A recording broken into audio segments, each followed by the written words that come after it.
అందరికీ నమస్కారం. Welcome to PR competitive. ఈరోజు ఒక చిన్న మోటివేషన్. ఎవరు జీవితంలో విజయాన్ని సాధిస్తారు? అది వ్యక్తి కానీ, వ్యవస్థ కానీ, దేశం కానీ.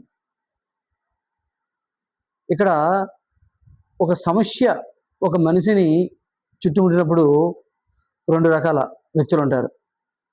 ఒకరు ఆ సమస్యను అధిగమించి పోరాటం చేసి నిలదొక్కుని నిలిచేవారు ఒకరు. రెండు, సమస్య అని చెప్పి వచ్చిందని చెప్పి బెంబోలెత్తిపోయి పలాయనవాదం చేసేవారు మరొకరు. ఉదాహరణకు ఈరోజు ప్రపంచంలో మేటి దేశంగా చెప్పబడుతున్న జపాన్. అసలు నిజంగా జపాన్ భౌగోళికంగా ఎటువంటి పరిస్థితుల్లో ఉంది? రింగ్ ఆఫ్ ఫైర్ అంటే ఎప్పుడు కూడా సునామీలు, భూకంపాలతో ఎప్పుడు ఏదో విరుచుకుపడుతుందో కూడా తెలియనంత క్లిష్ట పరిస్థితుల్లో ఉంది. అంటే అలా ఉంది కాబట్టే జపాన్ ఈరోజు ప్రపంచంలో ఒక గొప్ప స్థానంలో ఉంది. ఎందుకు అంటే అక్కడ ఉండే మనుషులకి, వ్యవస్థకి చుట్టూ ఎప్పుడు సమస్యలు వస్తున్నాయి. అంటే ఆ సమస్యలను అధిగమించే సామర్థ్యాన్ని మనం పెంపొందించుకోవాలి అనే ఒక తాపత్రయం వాళ్ళకి బుర్రల్లో నాటుకుపోయింది. దాంతోపాటు హీరోషిమా, నాగసాకి ఆ అణుబాంబు దాడులు, దేశం మొత్తం ఛిద్రమైపోవడం, ఇలా ఎప్పుడైతే జరిగిందో మనని మనం నిలబెట్టుకోవాలి అని ఒక తాపత్రయం వాళ్ళు మొదలెట్టింది. అలా ఎన్ని సమస్యలు ఎక్కువగా వాళ్ళని చుట్టుముడుతూ ఉంటే అంత సామర్థ్యంతో వాళ్ళు బయటకు వస్తున్నారు, ఈరోజు విజయం సాధించారు. ఇంకో చిన్న మాట, ఓ వ్యక్తి, ఒక చిన్న నది ఉంది, నదికి కొంచెం ఒడ్డున దగ్గరగా ఒక చెట్టు ఉంది. అంటే చెట్టుపై నుంచి గెంతితే నీటిలోనే ఉంటుంది, కానీ చెట్టుపై నుంచి గెంతితే ఒడ్డు మీద వెళ్ళిపోవచ్చు. ఇలా ఆ వ్యక్తి ఏదో పళ్ళు కావాలని చెప్పేసి ఆ చెట్టు ఎక్కాడు. చెట్టు మీద ఒక పాము ఉంది, నదిలో మొసలుంది, ఒడ్డున ఇతను ఎక్కిన తర్వాత ఒక పులి వచ్చింది. ఇప్పుడు ఆ వ్యక్తి తన ప్రాణాలను కాపాడుకోవాలి. ఎలా? ఇక్కడ మీకు చెప్పిన రెండు రకాల మనుషులు. ఈ మూడింటిని చూసిన తర్వాత ఇంక నా పని అయిపోయిందిరా, నేను చచ్చిపోతానని చెప్పి అనుకున్నవాడు ఒకడు.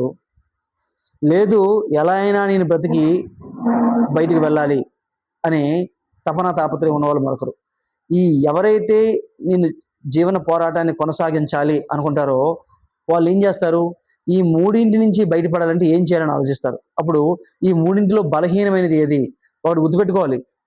ఒక మనిషికి ఎన్ని సమస్యలు చుట్టుముడితే అంత శక్తిని, అంత సామర్థ్యాన్ని ఆ భగవంతుడు ప్రసాదిస్తాడు. అన్ని తెలివితేటలని ఆ భగవంతుడు మనకిస్తాడు. అంటే మనం ఫ్యానిక్ అయిపోయి దాన్ని వాడం, ఆ తెలివితేటలను వాడడం తప్ప, నిజానికి ఒక సమస్య వచ్చిందంటే ఆ సమస్య పోవడానికి 100 మార్గాలు మన కంటి ముందు కనబడతాయి. ఎప్పుడు? ప్రశాంతంగా మనం ఆలోచించినప్పుడు. ఇప్పుడు ఈ మూడింట్లో వీక్ ఉన్నది ఏదైనా ఆలోచించాలి. ఈ మూడింట్లో వీక్ ఉన్నది పాము కాబట్టి దాన్ని ఒడుపుగా, నేర్పుగా పులికి అలాగే మొసలికి రెండింటికి అందే విధంగా దాన్ని పడదేయాలి. పడదేస్తే చెట్టు మీద వీడు సేఫ్గా ఉంటాడు. సేఫ్ అయిన తర్వాత ఇప్పుడు పులి అలాగే మొసలి ఈ రెండు కూడా పాము కోసం పోట్లాడతాయి. మళ్ళీ ఒకదాని కోసం ఒకటి ఆధిపత్య పోరు సాధిస్తాయి. ఈలోగా ఈ బిజీలో ఉండేటప్పుడు ఆయన ఎస్కేప్ అవ్వచ్చు. అంటే ఒక వ్యవహారంగా. అంటే మనకి జీవితంలో అనేక సమస్యలు ఉంటాయి. ఆర్థిక సమస్యలు కానీ, అనారోగ్య సమస్యలు కానీ. ఇప్పుడు ఆడవారైతే ఇంట్లో అత్తమామలు, ఈ కుటుంబ పోషణ, సంసం ఇదంతా కూడా ఉంటుంది. మగవారికి అయితే ఈ కుటుంబాన్ని ఎలా పోషించాలి, సంపాదించాలి, ఇన్ని సమస్యలు ఉంటాయి.